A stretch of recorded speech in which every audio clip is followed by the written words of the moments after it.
முதுகு வலியா மூட்டு வலியா கை கால் நீட்ட மடக்க இயலாமையா அறுவை சிகிச்சை இல்லா குணம் ஆயுட்கால நிவாரணம் டாக்டர் ஸ்ரீவர்மா பிசிஆர் மகாராஜா தைலம் அனைத்து மருந்து கடைகளிலும் கிடைக்கும். அது சம்பந்தமா ரெண்டு பேரும் பக்கத்தில் உட்காந்து வந்துருக்கீங்க. அது சம்பந்தமா இல்லை, திருச்சியில் நீண்ட நாளாக எதிர்பார்த்து பெரிய ஃப்ளைட் வேணும்னு சென்னைக்கு மற்ற பம்பாய் போன்ற பகுதி டெல்லிக்கு போன்றதுக்கெல்லாம் முயற்சி எடுத்து வந்திருக்கு. இன்றைக்கி அதில் வந்தால் இன்றைக்கி அகஸ்மாத்தாக எனக்கு இதில் வர வேண்டியிருந்தது வந்தால் நிறைய வாழ்த்துக்கள். இது பல பேருக்கு நல்ல உதவிகரமாக இருக்குது. அந்த திருச்சி சென்டர் மிகப்பெரிய அளவில் உதவிகரமாக இருக்குது. அது எல்லாத்துக்கும் டிக்கெட்டும் கம்மியாக போயிட்டுது. அது விஷயம் பேசணும் நீ பார்த்துமா பேசுப்பா. ஏர் இந்தியா எக்ஸ்பிரஸ் நிறுவனம் திருச்சி விமான நிலையத்திற்கு தன்னுடைய முதல் உள்நாட்டு விமான சேவையை தொடங்கியுள்ளது. திருச்சி சென்னை ஒவ்வொரு நாளும் தினசரி மாலையும் இந்த சேவையை தொடங்கியுள்ளது.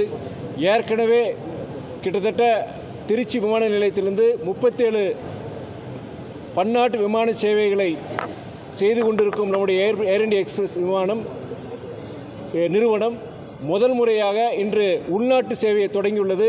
கடந்த மாதம் பிப்ரவரி 14ஆம் தேதி அங்கு டெல்லியில் உள்ள ஏர் இந்தியா எக்ஸ்பிரஸ் நிறுவனத்தின் தலைமை அலுவலகத்திற்கு சென்று அங்கு இருக்கின்ற முதன்மை அதிகாரிகளை சந்தித்து திருச்சியில் நீங்கள் பன்னாட்டு விமான சேவைகளை நீங்கள் செய்து கொண்டிருந்தாலும் உள்நாட்டு விமான சேவைகள் நீங்கள் கண்டிப்பாக செய்ய வேண்டும். ஏனென்றால் இங்கு ஒரே ஒரு விமான நிறுவனம் தான் உள்நாட்டு சேவையை செய்து கொண்டிருப்பதால் சில நேரங்களில் டிக்கெட்டுகள் கிடைப்பதில்லை. விமான டிக்கெட்டின் விலையும் கடுமையாக இருக்கிறதுனால் நீங்கள் வந்தால் கண்டிப்பாக இந்த குறை நீங்கும் என்று கோரிக்கை வைத்தேன்.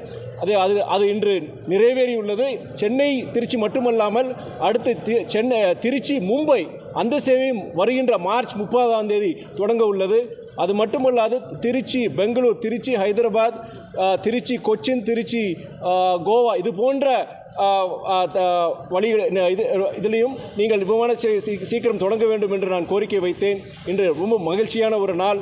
இந்த விமான சேவை உள்நாட்டு விமான சேவை ஏர் இந்தியா எக்ஸ்பிரஸ் தொடங்கி இருப்பதால் நீங்கள் தொழில்துறை, சுற்றுலாத்துறை, புனித ஸ்தலங்களுக்கு செல்கின்றவர்கள் மற்றும் இங்கே திருச்சி பகுதியில் படிக்கின்ற உயர்கல்வியில் படிக்கின்ற மாணவர்கள் அனைவருக்கும் இது மிகவும் பயனுள்ளதாக இருக்கும். திருச்சி நாடாளுமன்ற உறுப்பினர் என்ற சார்பிலும் திருச்சி விமான பயணிகள் சார்பிலும் ஏர் இந்தியா எக்ஸ்பிரஸ் நிறுவனத்திற்கு என் கோடானு கோடி நன்றியை தெரிவித்துக் கொள்கிறேன். இன்று முதல் சேவையில் நம்முடைய மாண்பு அமைச்சர் அவர்கள் அண்ணன் நேரு அவர்களும் இந்த நிகழ்ச்சியில் கலந்து கொண்டு என்னுடன் உடன் இந்த பயணத்தில் வந்தார்கள். அது கூடுதல் சிறப்பு என்பதையும் நான் இங்கே தெரிவித்துக் கொள்கிறேன். திருச்சியில் இருந்து பகல் நேர ரயில் சேவை சென்னைக்கும் பெங்களூருக்கும் இல்லை, அது சம்பந்தமாக ரெண்டு பேரும் சேர்ந்து முயற்சி செய்யலாம். நீங்கள் ரயில் சேவையை பொறுத்த வரைக்கும் ஏற்கனவே இங்கே இருக்கிற டிஆர்எம் அவங்க கிட்ட சார்கிட்ட நம்ம கோரிக்கை வச்சிருக்கிறோமோ. சமீபத்தில் நாடாளுமன்றத்தில் கூட நான் பேசும்பொழுது திருச்சி பெங்களூர் இன்டர்சிட்டி எக்ஸ்பிரஸ் அதுவும் சரி, அது மட்டுமல்லாது திருச்சி திருப்பதி, திருச்சி எர்ணாகுளம் சூப்பர் ஃபாஸ்ட் ட்ரெயினும் நீங்கள் விடணும்னு சொல்லிட்டு அன்றைக்கி நாடாளுமன்றத்தில் நான் கோரிக்கை வச்சிருக்கேன். ரயில்வே அமைச்சர் கண்டிப்பாக அதை பரிசீலனை செய்கிறேன் என்று சொல்லியிருக்கின்றார்.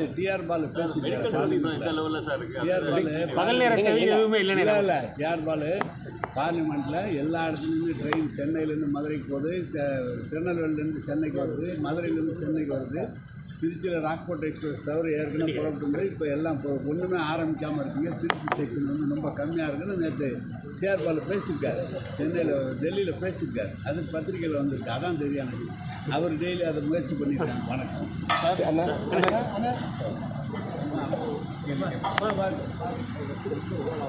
உங்களோட எலெக்ஷன் மேனிஃபெஸ்டோவில் காவேரி வைகை இணைப்பு திட்டத்துக்கு இம்பார்ட்டன்ஸ் கொடுத்தீங்க. இந்த பட்ஜெட்லேயும் ஃபண்டு அலோகேட் ஆகலை. அது நான் எப்படி தரீங்க? என்னுடைய முதல் கண்டி பேச்சிலையுமே இந்த காவேரி வைகை குண்டாறு அந்த நதிநீர் இணைப்பு திட்டத்திற்கு உரிய நிதியை ஒன்றிய அரசு ஒதுக்க வேண்டும். ஏன்னா அது தென்னக ரயில் நதிகள் இணைப்புங்கிறது ஒரு முக்கியமானது. விவசாயத்துக்கு மட்டுமில்லாது குறிப்பிட்ட கிட்டத்தட்ட இந்த ஒரு 15-16 மாவட்டங்களுக்கு வந்து அது மிகப்பெரிய ஒரு வரப்பிரசாதமாக இருக்குன்னு சொல்லி நான் முதல் கன்னி பேச்சில் பேசியிருந்தேன். அதன் பிறகு நான் மறுபடியும் நான் நாடாளுமன்றத்தில் பேசும்பொழுதும் இது வந்து திட்டத்தை அறிவிச்சிருக்கிறீங்க, எங்களுடைய மாநில அரசு பொறுத்த வரைக்கும் அதுக்கு திட்டத்துக்கு உண்டான முடிஞ்ச வரைக்கும் கடுமையான நிதி நெருக்கடி இருக்குது தமிழ்நாடு அரசுக்கு. இருந்த போதிலும் தமிழக முதலமைச்சர் அவர்கள் அதுக்குண்டான நிதியை ஒதுக்கி அது வேலை நடந்துட்டு இருக்கு. ஆனால் கண்டிப்பாக வந்து ஒன்றிய அரசுடைய ஒத்துழைப்பு கண்டிப்பாக இருக்கணும். ஏன்னா வந்து இது நம்முடைய தமிழ்நாட்டுக்கு கொடுக்குற நதி மாத்திரம் கிடையாது. நீங்கள் மற்ற ஆந்திரா கர்நாடகாவில் இருக்கிற எல்லா நதிகளையும் இணைச்சாதான் வருடம் முழுவதும் இந்த காவேரி வைகை குண்டாறு இதில் வந்து உங்களுக்கு தண்ணி வரும் உங்களுக்கு.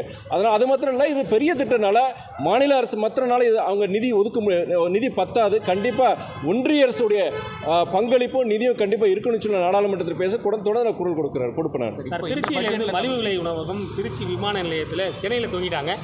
அது விஷயமா கோரிக்கை கொடுத்துருக்கு. பட் வந்து என்னென்னா அவங்க விஷயம் வந்து மெட்ரோ பெரிய அந்த மெட்ரோஸ் இருக்கிற அந்த மாநகராட்சியிலேருந்து, அதாவது சென்னை உங்களுக்கு பாம்பே டெல்லி மாதிரி தான் பண்ணியிருக்கிறாங்க. திருச்சி போன்ற அடுத்த கட்ட டயர் 2 ஏர்போர்ட்ஸுக்கும் வந்து கொடுக்குறேன்னு சொல்லி நாங்கள் அது கோரிக்கை வச்சுருக்கோம். சார், இப்போது நீங்கள் வந்து தனியார் மையத்துக்கு வந்து திருச்சி ஏர்போர்ட்டு கூட தனியார் மையத்தை வந்து நீங்கள் அப்போஸ் பண்ணுறீங்க. கொஞ்சம் முன்னாடி வந்து கார்த்திக் சிதம்பரம் அவர் பேசும்போது தனியாக ஆதரவு. இதில் வந்து தயவுசெய்து இது ஒரு முக்கியமான விஷயம். ஒரு 2 நிமிஷம், அதாவது தனியார் மயம் ஆக்கக்கூடாதுன்னு சொல்லி நான் ஒரு அறிக்கை விட்டுருந்தேன். இதில் என்ன விஷயம்னா, ஏன் தனியார் மயம் வேணும்னு சில பேர் சொல்கிறாங்க. ஏன்னா அவங்க என்ன சொல்கிறாங்கன்னா, நீங்கள் ஏற்கனவே ப்ரைவேட்டைசேஷன் ஆன ஏர்போர்ட்ஸ் பொறுத்த வரைக்கும் நீங்கள் ஹைதராபாத் ஏர்போர்ட்டு, பெங்களூர் ஏர்போர்ட் இதெல்லாம் வந்து பார்த்திங்கன்னா நல்லா இருக்குது, அங்கே சேவைகள் நல்லா இருக்குது. அதனால் வந்து இது எல்லாமே நீங்கள் ப்ரைவேட்டைஸ் பண்ணிட வேண்டியன்னு சொல்லிட்டு அவங்க மக்கள் சில பேர் சொல்கிறாங்க. இன்ஃபேக்ட் பாதி பேர் வந்து அதை விரும்புகிறாங்க அவங்க. ஆனால் ஒன்று சொல்கிறேன் நான், நீங்கள் இப்போ நம்ம உங்களுக்கு தெரியும், திருச்சி இந்த விமான விரிவாக்கத்துக்கு, இந்த ஓடுதல் விரிவாக்கத்துக்கு கிட்டத்தட்ட 15 வருஷமாக அந்த பிரச்சனை ஓடிட்டு இருக்கு. உங்களுக்கு கிட்டத்தட்ட இப்போ இந்த ஒரு 8 மாதம் கடுமையான முயற்சிக்கு அப்புறம் கிட்டத்தட்ட 99 விழுக்காடு முடிஞ்சு இனி ஒரு 3 ஹெக்டேர் தான் பாக்கி இருக்குது ஓடுதலத்துக்கு. ஆனால் நிலங்களை கொடுத்தவங்க நிறைய பேர் சாதாரண விவசாயிங்க, நடுத்தர குடும்பத்தை சார்ந்தவங்க நிறைய பேர் என்னென்னா, அவங்க கிட்டத்தட்ட பாரம்பரியமாக வச்சுருந்தது விவசாய நிலமாக இருக்கலாம், சொந்த அவங்க வீடாக இருக்கலாம். அவங்க என்ன நினைக்கிறாங்க, சில பேர் கொடுக்க இஷ்டம் கிடையாது. ஆனால் இது பொது நலனுக்காண்டி நீங்கள் கொடுத்தே ஆகணும்னு சொல்லிட்டு அரசாங்கம் நம்ம வந்து வாங்குறோமோ, வாங்கிட்டு பொது நலன்னு சொல்கிறோமோ.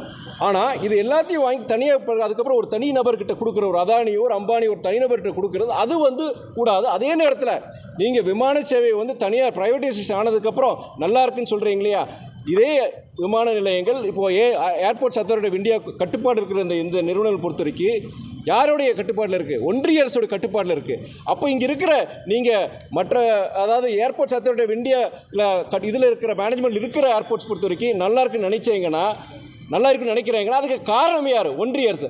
அப்போ என்னென்னா, இது போன்ற விஷயங்களை பொறுத்த வரைக்கும் ஜனங்களுக்கு, சாதாரண ஜனங்களுக்கு ஐயோ ப்ரைவேட்டைஸ் ஆகிட்டா பெட்டராச்சு, நல்லா இருக்குமே, அப்போ ஏஐ வந்து இந்த மாதிரி பப்ளிக் செக்டர்லேருந்து எடுத்துடணும்னு சொல்லிட்டு அந்த சூழ்நிலை யார் உருவாக்குறாங்க? ஒன்றிய அரசு தான்.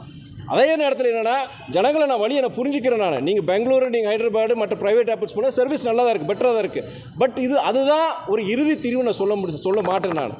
நீங்கள் பப்ளிக் செக்டர் ஏஐ போன்ற இவங்க நிர்வாகத்தில் இருக்கிற ஏர்போர்ட்ஸையும் வந்து சிறப்பாக செயல்படுங்கிறது அது ஒன்றிய அரசு அந்த கடமை எடுத்து செய்யணும். அதுக்குண்டான நிதி ஒதுக்கணும், அது இன்னும் எஃபிஷியன்சியை கொண்டு வரணும். அது இல்லாமல் மொத்தத்தில் ப்ரைவேட்டு கொடுத்துரும் அவன் பார்த்துக்குவான்னு சொல்கிறது இது ஒரு நல்ல ஒரு அணுகுமுறை கிடையாது. ஏன்னா நீங்கள் யோசிச்சு பாருங்கள், எத்தனோ பேர், ஆயிரக்கணக்கான பேர் வந்து சாதாரண அவங்க பாரம்பரியமாக வச்சு சொத்தெல்லாம் எது கொடுக்குறாங்க.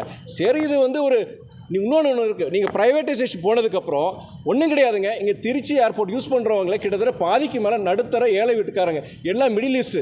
நீங்கள் அமெரிக்க நாடுகளுக்கு சாதாரண இன்றைக்கி ஏர்போர்ட்டுக்கு வரலாம் கூட ஒரு ஆட்டோ கூட செலவு எல்லாம் பெட்டியை தூக்கிட்டு இழுத்துட்டு நடந்து வர்றாங்க.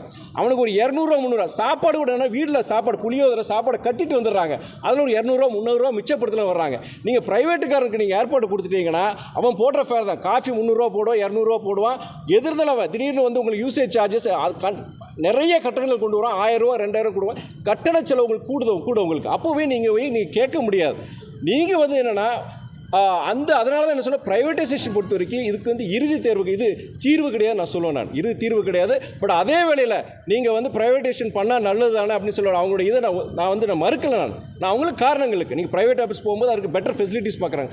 அதே நேரத்தில் பப்ளிக் செக்டரில் இருக்கிற இந்த ஏர்போர்ட்ஸுமே நல்லா செயல்படணும். அதற்கு வந்து ஒன்றிய அரசு வந்து அது முயற்சி எடுக்கணும். நீங்கள் அந்த காரணம் நம்ம சொல்கிறோம். பேட்டரி கார் வந்து 1 கிலோமீட்டர் நடந்து வராங்க. நீங்கள் தான் சொன்னீங்க ட்ராலியோட வராங்க. பேட்டரி கார் நீங்கள் இந்த ஏர்போர்ட் ஆரம்பித்த பிறகு ஃபர்ஸ்ட் ஆஃப் ஆல் வந்து நீங்கள் சொல்லும்போது நடந்து அங்கேருந்து வரவங்களுக்கு சிரமப்படுத்தக்கூடாதுன்னு சொல்லிட்டு முதல்ல ஒரு பஸ் விட்டுருந்தாங்க. நான் முயற்சி பண்ணி கிட்டத்தட்ட 10க்கு மேற்பட்ட பஸ் இன்றைக்கி ஒவ்வொரு ஃப்ளைட்டுக்கு வரும்போதும் நம்மளோட கவர்மெண்ட் பஸ்ஸே 10 பஸ் வந்து இங்கே இருக்கிறவங்க பஸ் ஸ்டாண்ட் வரைக்கும் கூட்டு போகிறதுக்கு வந்து அந்த வசதியை ஏற்படுத்தி கொடுத்தோம். அதே நேரத்தில் வந்து என்னென்னா உங்களுக்கு இங்கே திருச்சி மாத்திரம் கிடையாது, இந்தியாவில் இருக்க அனைத்து ஏர்போர்ட்லையும் பொறுத்த வரைக்கும் உள்ள வரைக்கும் கீழே வரைக்கும் ஆட்டோ வரக்கூடாதுன்னு ஒரு இது இருக்குது. சில விதிமுறைகள் வச்சுருக்காங்க. திருச்சிக்கு போகிற அது நம்ம தளர்க்க முடியாதுன்றது. அதே நேரத்தில் என்னென்னா நீங்கள் சொல்கிற பேட்டரி கார் பொறுத்த வரைக்கும் இங்கே ஏர்போர்ட்டுக்குள்ளே சொல்லியிருக்கணும். இங்கே பார்த்தீங்கன்னா வயசானவங்க சில பேர் வந்து நீங்கள் ஒரு இடத்துலேருந்து வந்து நடந்து போகிறதுக்கு ரொம்ப சிரமப்படுறாங்க.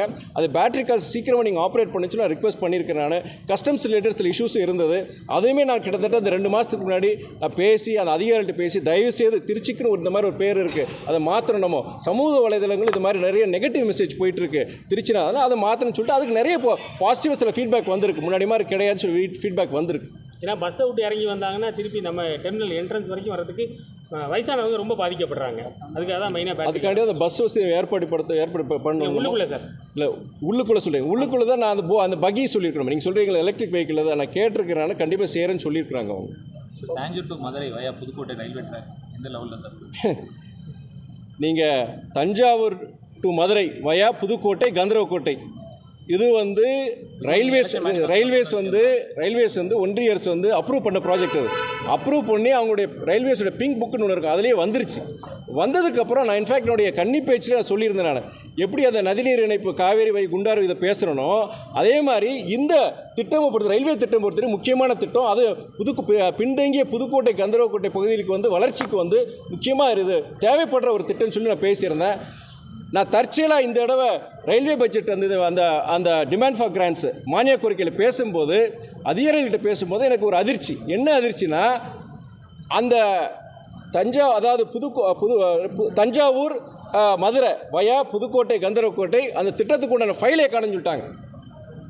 அந்த ஃபைலே காணுன்னு சொல்லிட்டாங்க. அப்போ ஃபைல் காணோன்னா அப்போ அந்த திட்டம் பொறுத்த வரைக்கும் அது கேன்சல் ஆயிடுச்சுன்னு அர்த்தம்னு சொல்கிறாங்க. எனக்கு தூக்கி வாரிப்பட்டு சார் எப்படி சார் ஃபைலை காணாமன்னு சொல்லுவீங்கன்னு. இல்லை சார் ஃபைல் காணணும்னா கம்ப்ளீட்டாக அப்போ நாங்கள் அதை கேன்சல் பண்ணியிருப்போம், கேன்சல் பண்ணால் தான் நீங்கள் எடுத்துக்கணும் நீங்கள் அப்படின்னு சொன்னாங்க.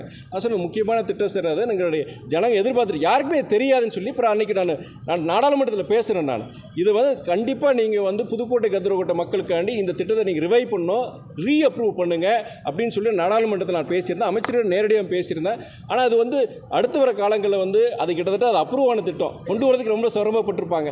ஆனால் இன்னைக்கு கேன்சல் மறுபடியும் ஆரம்பிக்க வேண்டியதான். கண்டிப்பாக அந்த முயற்சியில் கண்டிப்பாக இருக்கணும். திருச்சிக்கு அடுத்த டெவலப்மெண்ட் என்ன பிளான் பண்ணியிருக்கீங்க? திருச்சி டெவலப்மெண்ட் பொறுத்த வரைக்கும் நான் ஒரு எம்பியாக பொறுத்த வரைக்கும் ரயில்வேஸு ஏர்போர்ட்டு ஹைவேஸு இது போன்ற விஷயங்கள் என்னோடய பங்களிப்பு இருக்கலாம். ஜிகானர் உங்களுக்கு ஏற்கனவே தெரியும். உங்களுக்கு கிட்டத்தட்ட 15 வருஷமாக அது பிரச்சனை இருந்தது. இன்றைக்கி வந்து அதுக்கு ஒரு முற்றுப்புள்ளி வச்சாச்சு. உங்களுக்கு ரயில்வேஸ் பொறுத்த வரைக்கும் அவங்க வந்து அந்த இடத்த அவங்க தானம் கொடுக்கறதுக்கு ஒத்துக்கிட்டாங்க, இன் பிரின்சிபல் ஒத்துக்கிட்டாங்க.